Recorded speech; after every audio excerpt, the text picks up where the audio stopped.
Have you ever wondered what a developmental edit is called, or how to find out what other people call them?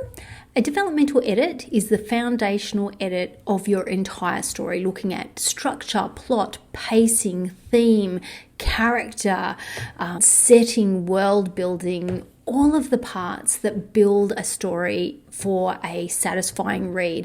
It is not the icing on the cake. A developmental edit is also known as a structural edit, a substantive edit, a comprehensive edit, a manuscript appraisal, a manuscript evaluation, and a manuscript assessment. So people use these terms interchangeably, and it's best to research and find out the person that you're going to, what is actually involved in that edit for you.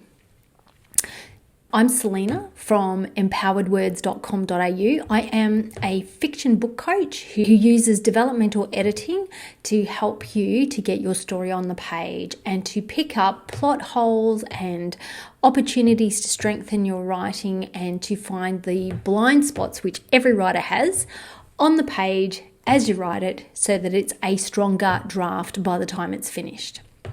So let's get into it.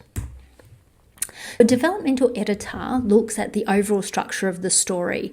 They're looking to make sure that the structure is working, that the story is moving in a cause and effect trajectory, going from an inciting incident through the complications as the characters go through their character circuitry and they try to get to their goal, and they may fail to get their goal, or they might succeed but things get worse, all the way up to the climax. And then once the climax is completed and either they've been successful, as in your protagonist has been successful, or not, then there's the falling action, which is the wrap up of the story and often known as the denouement.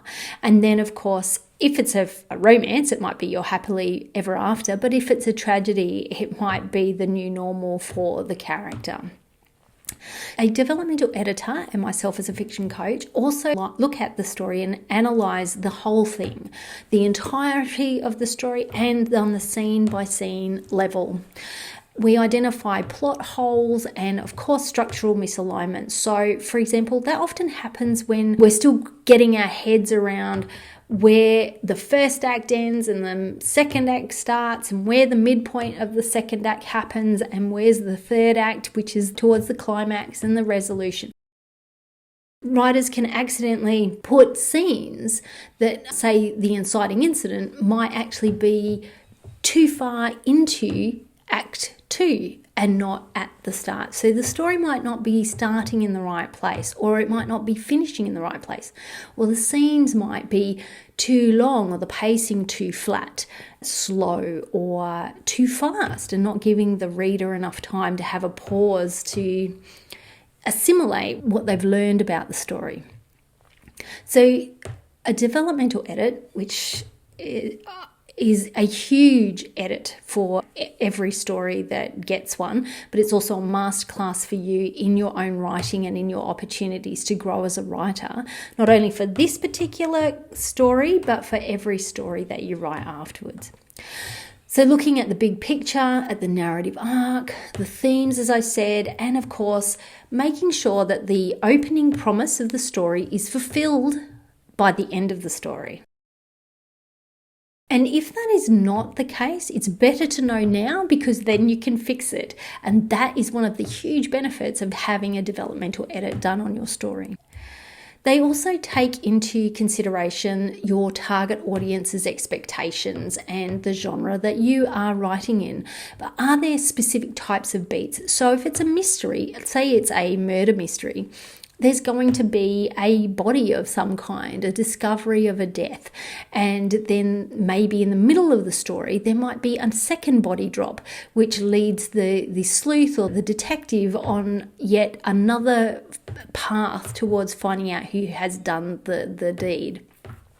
If it's a romance, is the trope actually making the story more fulfilling for the reader, or is it actually the wrong trope that isn't really working for the story? So it's best to know this early and get that information so you can be better at being strategic about writing your story. Developmental editors look at the mood and the tone of the story. So if you've got a rom-com, it's got to be funny, it's got to have some humor in it. It's got to have some incidents in there that build on the happiness factor whilst the character's going through difficult experiences. If you're writing a horror, well, then there better be some terror or fear or horror beats in there. And is the tone dark? Or if it's gothic, is it atmospheric? These are the sorts of things that the editor will look at. Of course, is the story and the character arc on the page, and is it logical? Often when we're writing a story, the logic can get a little bit skewed. We might have a character taking an action, but there's no logic behind it.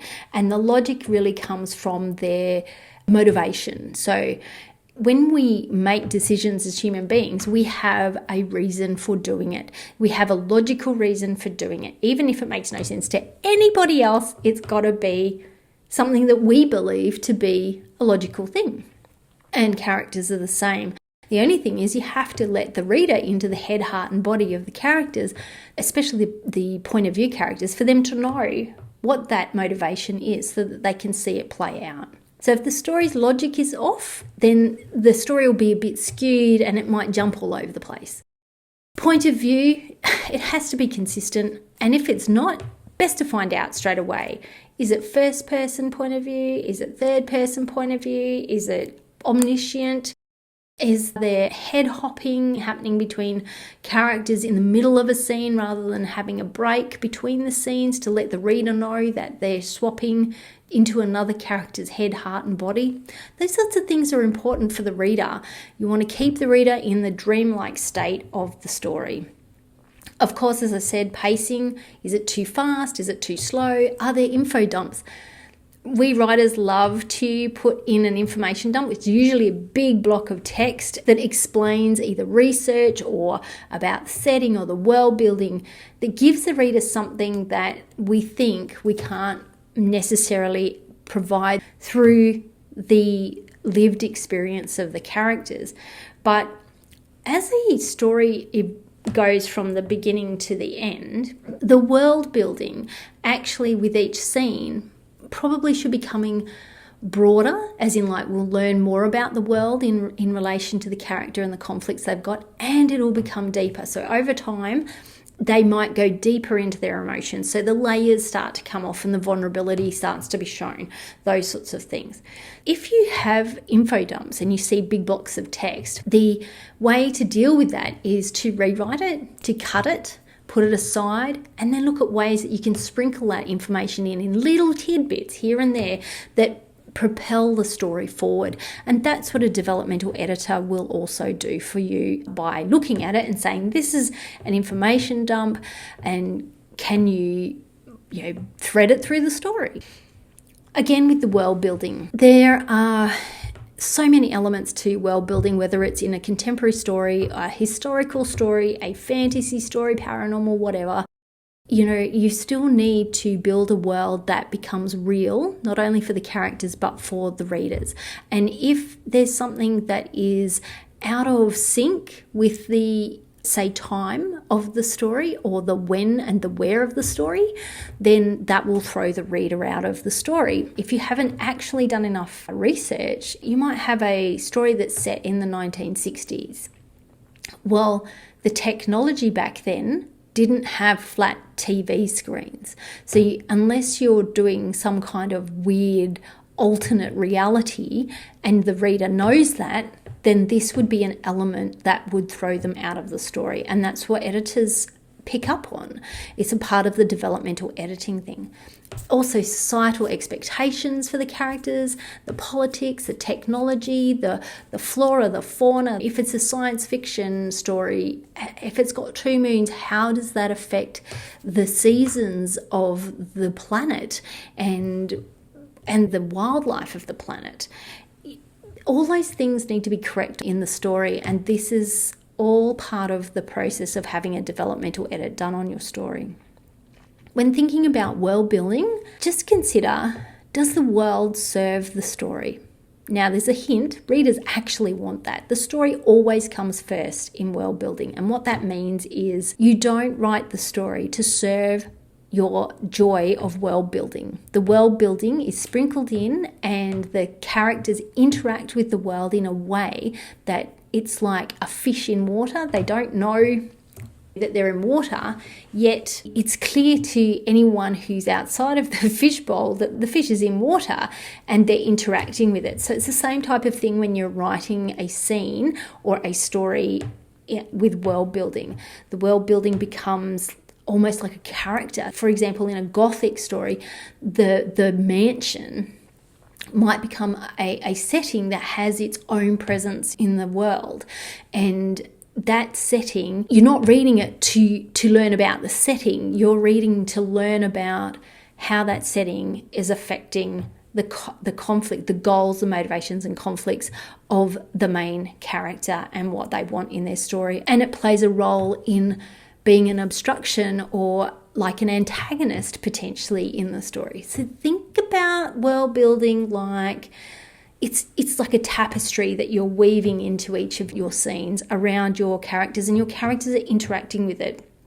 And they might pick up a glass and it could be crystal because they're at a ball, and that's world building. But you don't have to go into the history of balls in order for the reader to understand that, if that makes sense. A developmental editor looks at what characters want. Again, this comes down to making sure that you really understand both your protagonist, your antagonist, and the roles that they play, the love interests, if it's got protagonist and antagonist and a love interest, or if it's a romance, both characters are protagonist and antagonist to each other. But essentially every character in a story has a goal, a motivation and a conflict. They have something that they stand to lose, which is the stakes, so the consequences if they don't get what they want.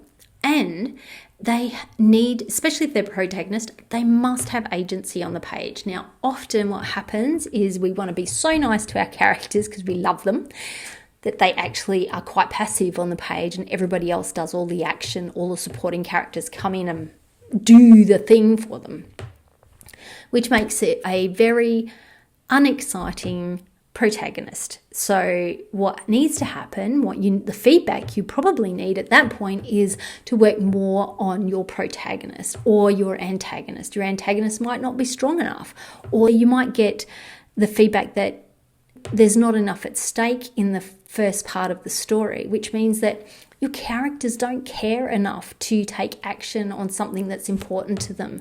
There's not enough life and death. And that doesn't mean to be physical death. It means they want something so bad, they will practically go through the ups and downs of hell to get there.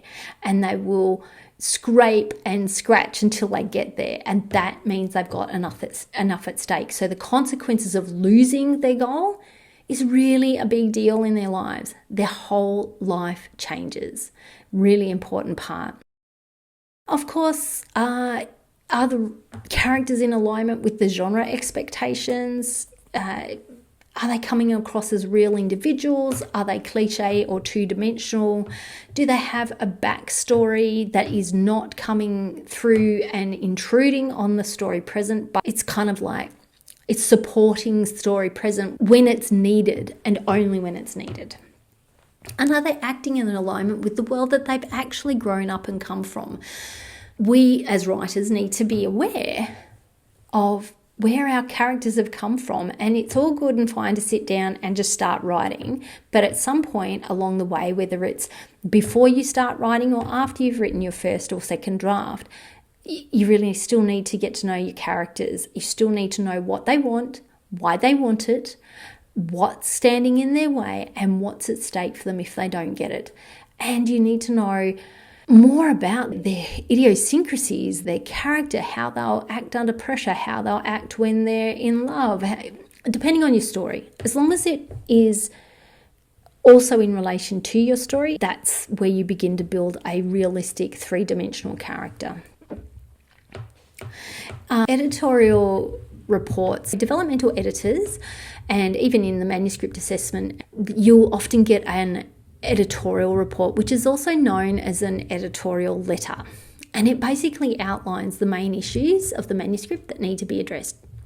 Some editors use a traffic light system. So red issues are like stop signs, basically, or big red stop, you can't move forward until you fix this issue. And they're often the things that will stop your story from being ready to go out into the world, or stop it from being ready to be pitched.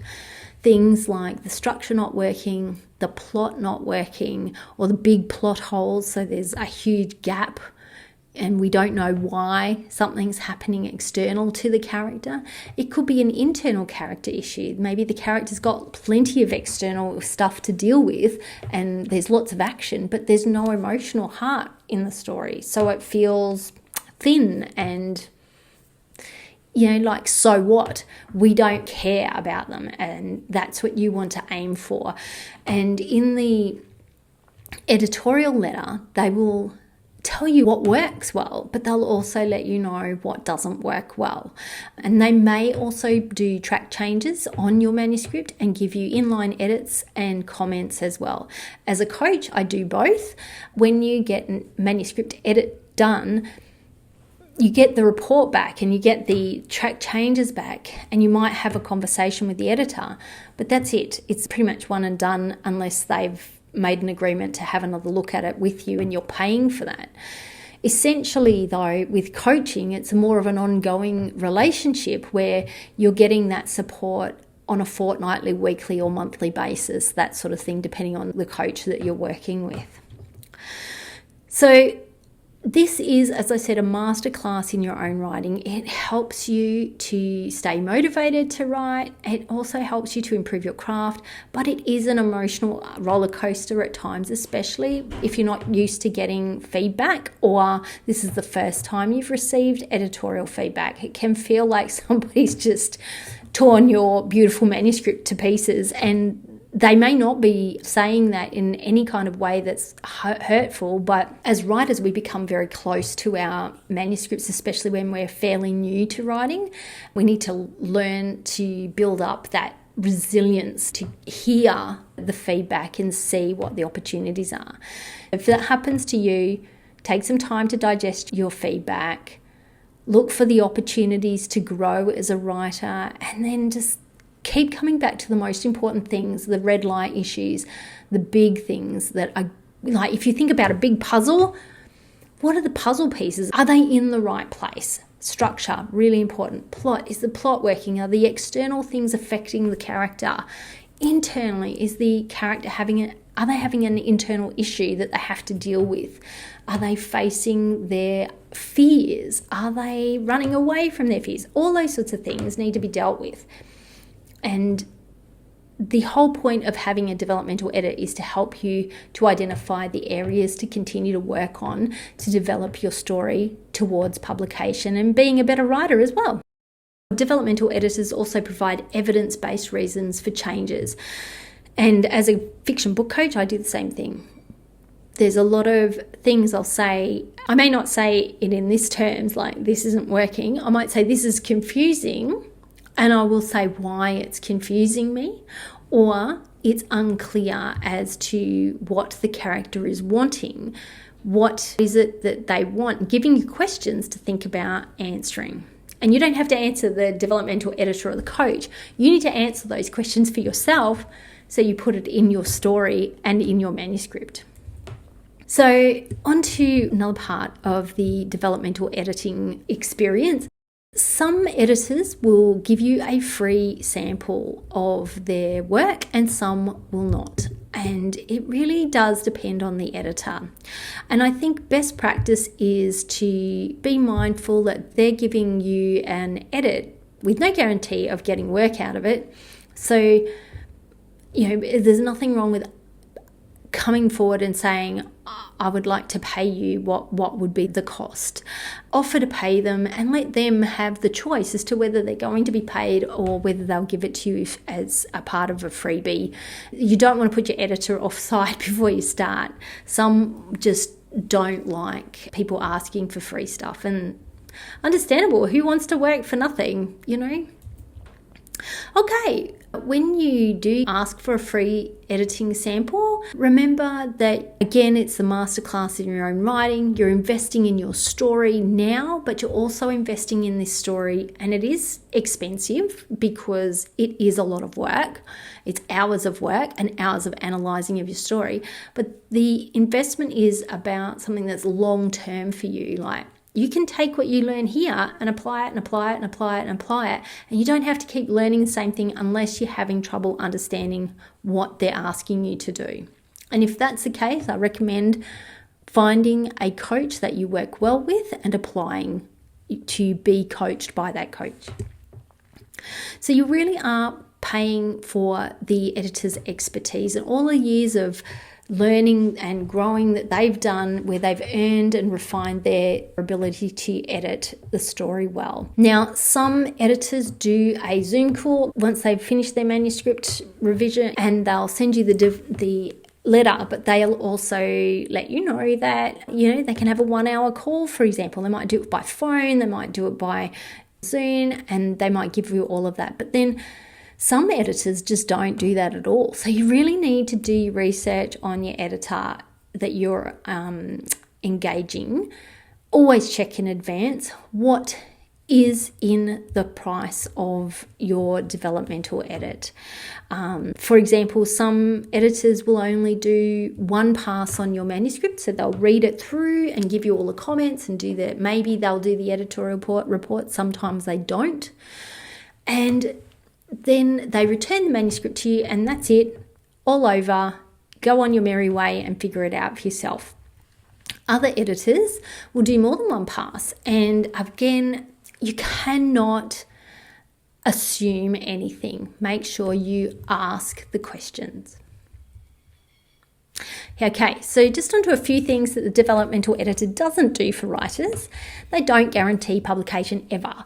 Again, if you see that, it is a scam, and I, as a fiction coach, do not guarantee that either. There is no guarantee of anything when it comes to writing.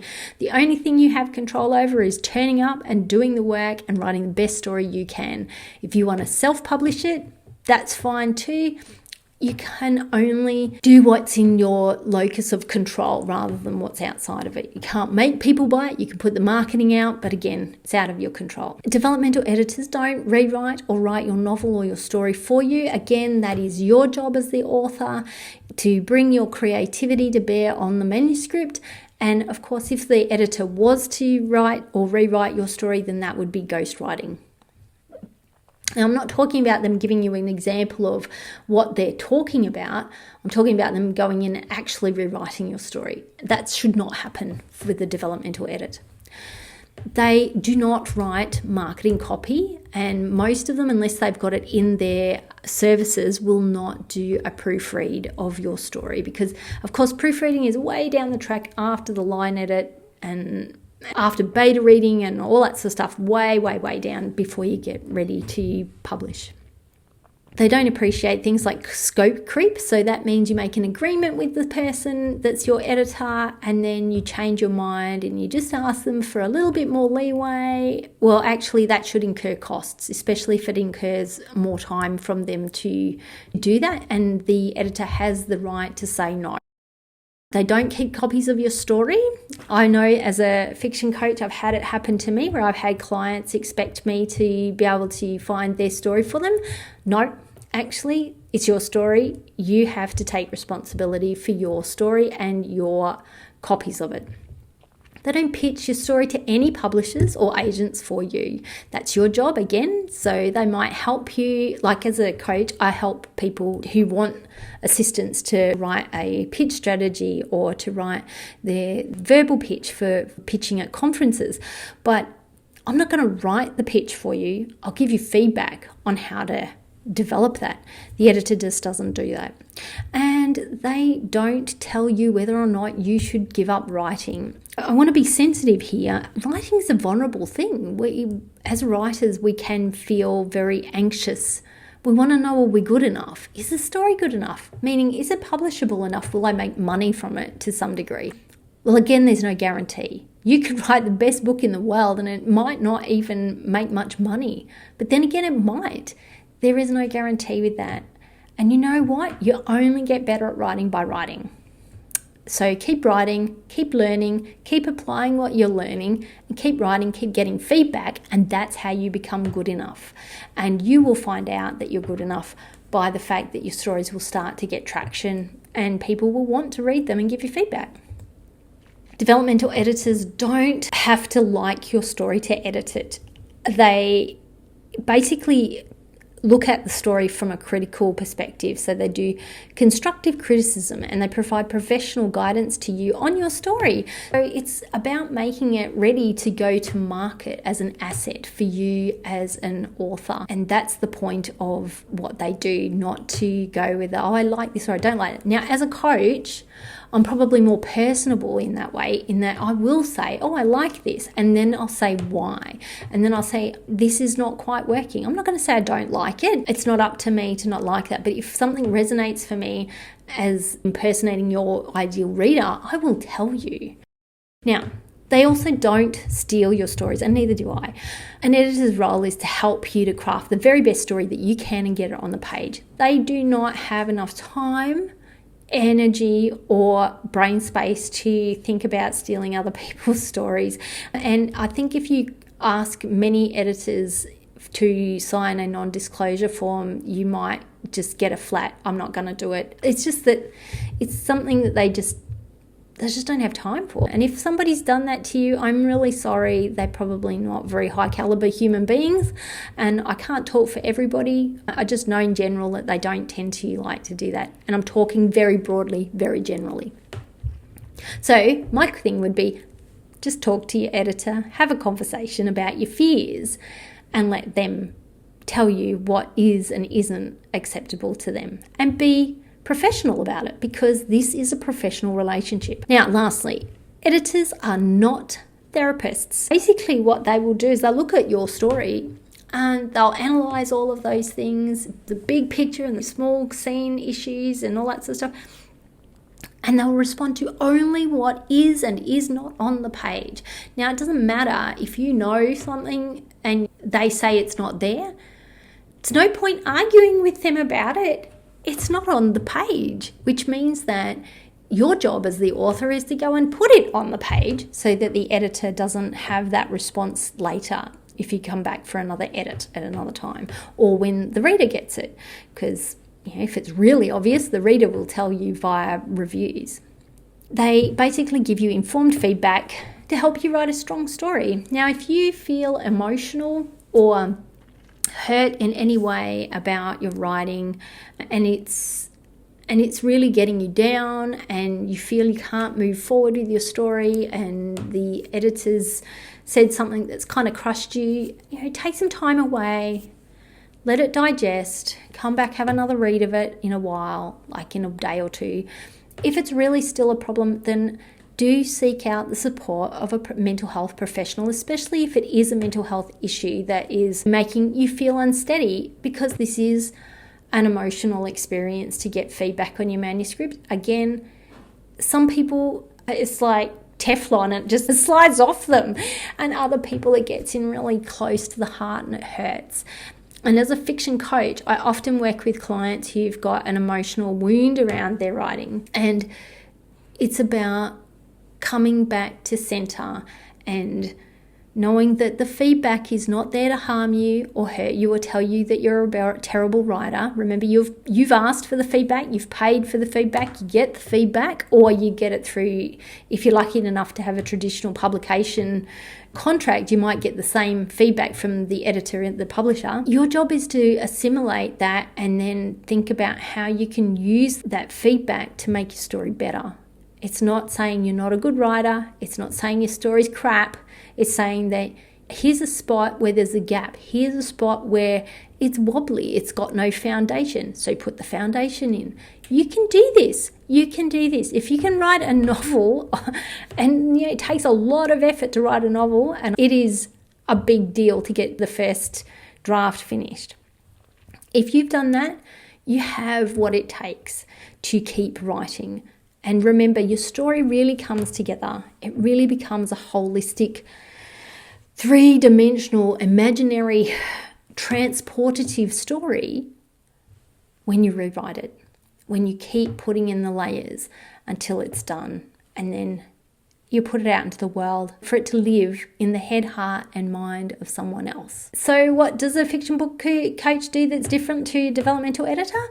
Well, I do all of that, and I ask you powerful questions. I support you through being accountable and submitting pages and getting feedback out in real time. And for me, it's every fortnight. I provide constructive feedback, and I understand your goals and where you want to go as an author. Now, if you want to find out more, you can go over to my website at empoweredwords.com.au and fill out an application form to request some coaching, and we can have a discovery call. That's free.